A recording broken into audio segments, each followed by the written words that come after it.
7h30, estamos de volta pela nossa Jovem Pan com o nosso Jornal da Manhã, edição Cuiabá. E hoje estamos recebendo aqui em nossos estúdios a Marcela Vargas, que é psicóloga empresarial. E hoje nós vamos falar sobre motivação no trabalho pós-pandemia. A gente quase nem fala mais em pandemia, até as próprias notícias da endemia hoje, né? Não é mais uma pandemia. Porém, a gente parece que é uma coisa que a gente quer arriscar, né? Vamos arriscar isso. Só que realmente trouxe muitas mudanças.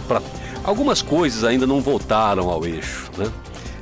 A questão da logística mundial ainda não.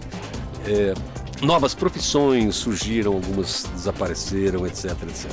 O fato é que, mesmo sem perceber, mudou muita coisa. E a gente não tem...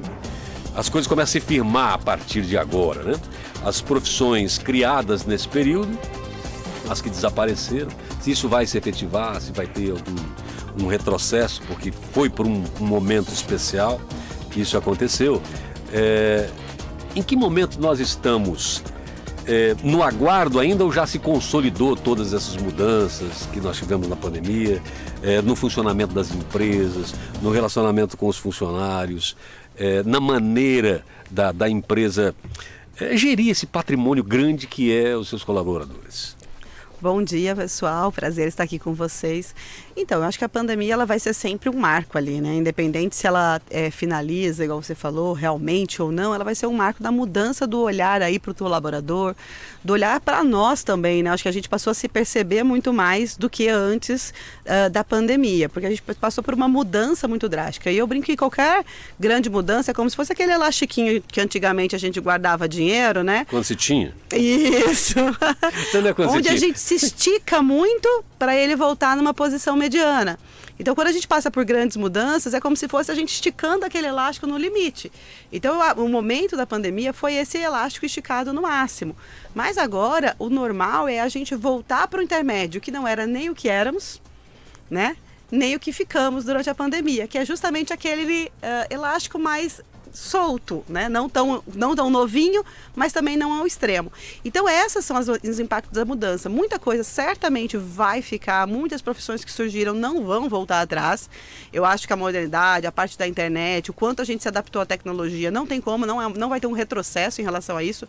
Estamos aqui, né, rádio que foi para YouTube, podcast que virou uma força muito grande, né? Não se vai voltar, mas é óbvio que, como qualquer movimento do elástico esticado no extremo, ele também vai ter um processo de diminuição de aceitação, porque as coisas voltaram próximas do que era. Então a gente tem mais encontros presenciais, a gente voltou a ter essa rotina do que antes a gente estava realmente proibido, né? Então é uma mudança sim na estratégia, na forma, não vamos ficar nem no que estávamos naquela fase, mas também não dá mais para ser o que éramos. A gente passou por essa mudança e essa evolução, principalmente digital. Olha, eu confesso que uma das coisas que eu percebi aqui e falei, cheguei a falar isso aqui no ar, as pessoas se comentavam, não, isso aí, esse bandidinho aí, isso aí vai comer e dormir nas costas do governo agora. As pessoas não conseguiam ficar na casa delas. Na casa delas, onde elas dominavam o espaço, e o que tinha ali foi a escolha dela, né? Com os seus parentes. E achar fácil a vida do outro preso numa cadeia. Não, então é um paralelo que eu fiz, lembro a época, eu falei, olha, a gente não consegue, porque as pessoas tinha muito que se recusava, né? Sim. Até porque foi olhando para trás, fizemos muitas coisas que não tinha necessidade de fazer, deixamos de fazer outras, mas era algo tudo novo para todos, né? Era para a humanidade. Sim, Vinícius. É verdade. Bom, primeiro, obrigado, Marcela, bom dia. Bom dia. Para você, seja muito bem-vinda aqui ao nosso estúdio, né? É um prazer poder te entrevistar. E já vou destacar aqui a presença da Stephanie também aqui, né? Não vai passar anônima aqui, a Stephanie Romero, né? A tua assessora de imprensa, colega da mídia, né? Colega da especialização em ciência política, né, Stephanie? Lá pelo ICE que nós fizemos juntos, né? Então, um prazer te reencontrar aqui. Eu sempre faço questão de destacar os colegas, né, da imprensa que estão aqui na assessoria, né? Que as pessoas veem só o convidado, mas tem um por trás. Tem um colega, né? Aquela história, né? Tem alguém da imprensa, né? atrás, né? Então destacar a Stephanie aqui. O que eu quero te perguntar, Marcela, realmente algumas mudanças vieram com a pandemia. Uma delas foi o teletrabalho, né? O home office, né? E aí fica essa discussão, é melhor, não é melhor, veio para ficar. Muitas empresas estão realmente avançando cada vez mais nisso, né? Gente, inclusive criando oportunidades, né? Pessoas morando aqui, trabalhando em empresas de São Paulo, né? Então como é que você vê no aspecto realmente do convívio, né? Porque algo que tem ficado cada vez mais difícil nas empresas é o convívio entre as pessoas, os ambientes de trabalho, né? Estão muito deteriorados, né? E o teletrabalho, o home office, ele permite equacionar um pouco isso, né? O que é bom de fazer presencial? Faz presencial. O que é bom? O que pode ser feito online? É feito online, né? Como é que você vê essa questão, especialmente do ambiente de trabalho? Olha, eu vejo que o teletrabalho, né? Ele vai ter uma crescente do que a gente tinha antes da pandemia naturalmente. Mas a gente se deparou com um perfil dos profissionais não saberem trabalhar em home office, né? Então, é você ter a disciplina, é você entender que você tem horário da mesma forma. Então, eu percebi muito o movimento de quem buscou de volta, vamos dizer, retornou, né? Opa, volta agora que está tudo liberado, a gente precisa de vocês dentro do escritório, muito vinculado à produtividade do colaborador. Então, eu acredito que o home office ele vai continuar existindo, mas de uma característica muito mais para os profissionais que conseguem esse tipo de rotina, que conseguem ter essa checagem de horário e de disciplina do colaborador com muito mais intensidade. Porque a gente teve sim uma quantidade de pessoas que iam para home office, mas não conseguiam ter a disciplina necessária para trabalhar. É aquela história do rito, a gente é acostumado a ter o rito, né? De acordar, tomar o café, ir para o trabalho, e isso faz a gente se movimentar e se compreender naquele espaço. De repente, quando você não tem essa segmentação do rito, do partiu para o trabalho, é muito mais difícil para você incorporar isso em casa. Então, o movimento que a gente percebeu, muitas das empresas que desistiram do home office foi muito vinculado à produtividade, né? E outra queda que a gente percebeu muito no home office era a interação. Né? Nós somos brasileiros, nós somos muito de contato, nós temos muito essa questão do trabalho, dos colegas. Então, a perda do contato também foi para muitas empresas prejudicial no alinhamento, na comunicação. Mas é nítido, a quantidade de reuniões online aumentou, a praticidade da gente talvez não se preocupar tanto em, não dá para ser presencial, todo mundo eu vejo que hoje em dia aceita ser online, né? Hoje, por exemplo, eu gosto muito das coisas presenciais, mas eu estou num cliente, a coisa está corrida, vamos fazer online, mesmo que ele esteja em Cuiabá, não é um problema, a gente acaba tocando online com mais naturalidade do que antes, mas eu ainda percebo uma preferência muito grande, principalmente das empresas mais tradicionais brasileiras, nessa questão do presencial, do contato. Eu acho que a parte humana é muito importante quando a gente se fala em conexão, em colaborador, quando a gente se fala em estar junto, né? Eu acho que faz uma diferença fundamental. E na tua prática profissional, o que eu quero te perguntar também em relação ao gênero, né? A questão do machismo, né? Eu brincava que tinha o home office e a mulher office, né? Eu brincava, né? Que o homem conseguia ficar no escritório focado, aí a mulher, a criança pedindo, mãe, me ajuda na tarefa, mãe. Eu tô falando isso agora, Vinícius. Porque não era só disciplinar o seu espaço, o seu tempo, era falar, eu estou no meu quarto, mas eu não estou aqui. Então o que aconteceu, não importa, você espera, como você esperava eu chegar em casa para você me contar o que está acontecendo, agora você faz da mesma maneira, porque não era só uma pessoa, né? E geralmente a mulher tem mais esse domínio da casa, né? Ela tem mais, funciona melhor na mão dela, então ela tem sempre, né? Os filhos são mais envolvidos com ela. O pai, às vezes, é só na reunião mensal para explicar o que aconteceu. Então, não era só né? Não era só o meu tempo, era o tempo dos filhos, era a dinâmica da casa. Eu, por exemplo, não tive problema, eu moro sozinho. Para mim foi tranquilo. Né? Então você conseguiu observar isso, Marcela, na tua prática profissional? Sim. Vamos falar, né, o pandemia e o pós-pandemia. O que eu vejo de grandes diferenças no home office? Na época da pandemia, a gente tinha um agravante. Sem escolas, os filhos estavam em casa, não tinha horário de ir para a escola. Quem tem funcionária para apoiar ali na ajuda da casa também não estava trabalhando, estava no home office dela, né, trabalhando em casa ou dispensada do trabalho. Então, a gente tinha um agravante que era as rotinas da casa incluídas na função do trabalho. E ainda outro agravante, quem aqui tinha realmente um escritório separado, com porta para fechar? Eram poucos, a grande maioria trabalhou sentada na mesa da cozinha mesmo, né? Nos espaços que davam da casa. Então gerou assim, tanto que teve vários memes, várias coisas que surgiram por conta dessa questão da casa estar funcionando dentro do seu home office mesmo, né? Não era uma coisa isolada do entro para um quarto e fecho a porta. O que eu vejo hoje é que para ficar o home office, para ele acontecer, as pessoas têm que entender que tem que ter esse preparo. Então eu vou ter que ter um espaço próprio na minha casa, não é trabalhar na mesa da cozinha, não é trabalhar na cadeira que eu sento para almoçar, é ter esse movimento de ter o espaço do home office. Eu só acredito no home office se a pessoa entender que ali é um trabalho com hora, com momento e tudo mais. Caso a pessoa não tenha essa maturidade mesmo para compreender esse processo, é muito difícil. É muito difícil, porque as rotinas da casa acabam consumindo, acabam trazendo você de volta, né? Pro home, não pro office, vamos brincar assim, né? Te tira desse momento voltado ao escritório. Então é um momento de quem precisa ficar home office entender que isso é um preparo. Tem que ter o espaço, tem que ter tua mesa, tem que ter teu material. Não dá para ficar todo dia junto, todo dia separa, todo dia, né, aguarda. É criar o espaço apropriado. Então, se você conseguir criar esse espaço e ter esse momento de você, vamos brincar, né? Fechar a porta e falar, agora estou no trabalho, ele funciona muito bem. Ele funciona muito bem para quem tem essa disciplina. Eu só vou dar um testemunho meu. Eu mesmo, para algumas atividades, eu rendo bem no home office, né? Consumo, reuniões, enfim. Agora, para atividade de criação, eu não consigo. Eu vou para o escritório compartilhado. Eu não consigo trabalhar em casa. Porque tem a questão dos papéis sociais, né? Quando você está em casa, você é pai, quando você está fora, você abstrai um pouco disso, né? Consegue focar mais em outras, né? O homem, né? A mulher é aquela coisa assim, mais integrada o tempo todo, né? O homem é um pouco mais detalhado, né? Então, eu acabo tendo que ir para um escritório compartilhado para poder render. Isso é muito importante, essa compreensão de como você funciona bem. Porque tem coisas que realmente, olha, eu posso ficar em casa que eu vou super ser produtiva e dar tudo certo. Não, isso aqui eu não consigo. Quando eu preciso disso, eu preciso sair do movimento ou ir para um lugar, ter esse corpo.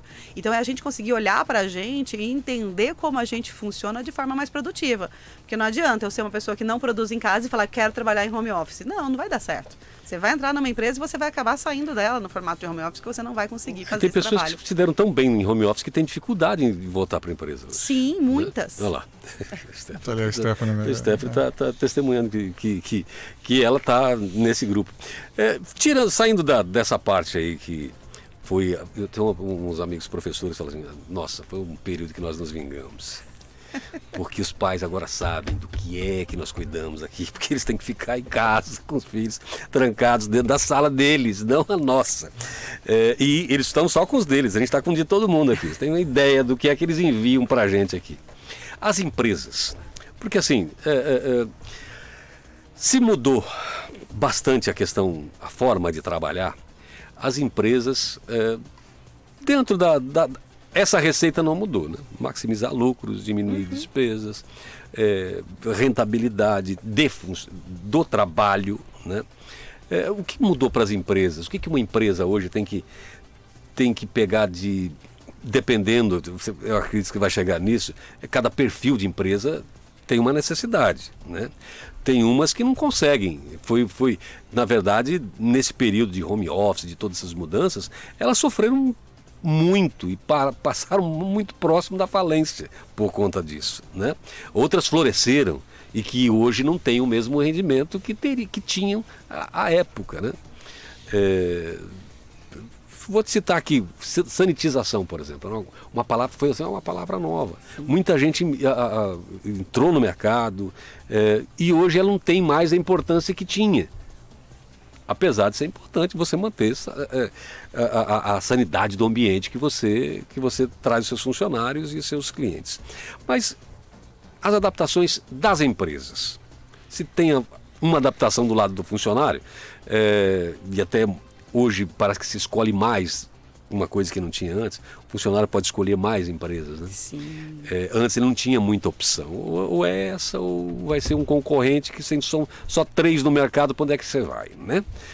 Hoje é diferente. Hoje realmente, assim, as empresas vão naturalmente ter que se reinventar a forma de trabalhar com o colaborador. O colaborador realmente está escolhendo, ele tem a opção do emprego, ele conhece muito rapidamente o que as empresas oferecem, porque a internet é muito fácil de você entender a diferença de uma e da outra, seja de ambiente, seja de remuneração. Então ele tem um leque para comparar muito maior. Então você também tem que se tornar uma empresa atrativa, né, para conseguir reter aquela mão de obra que você quer, aquele talento que você busca, tá? As empresas tiveram que se adaptar, sim. Eu falo que o maior desafio, acho que é a gente entender o que daquilo que a gente viveu que hoje ainda se sustenta, igual você comentou da questão da sanitização. O que essas empresas hoje conseguem pegar como foco, como objetivo, como forma de se falar, que talvez eu não vou ter o lucro que eu tinha naquela época, talvez eu não vou ter a rentabilidade que eu tinha naquela época, mas eu posso juntar ou agregar isso a outros serviços, né, relacionados, similares e próximos, para que eu faça esse trabalho de forma positiva. Às vezes é só mudar a embalagem.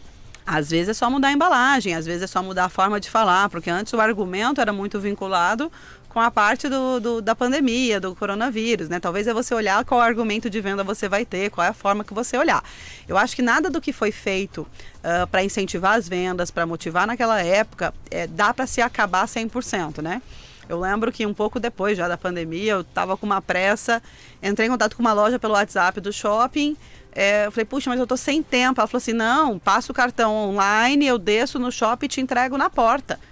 Poxa, eu achei uma maravilha, para mim isso foi super prático. Então será que isso tudo precisa acabar ou será que a gente pode adaptar essa rotina, né? Para que a gente tenha essas duas opções de serviços de forma muito mais clara para a pessoa.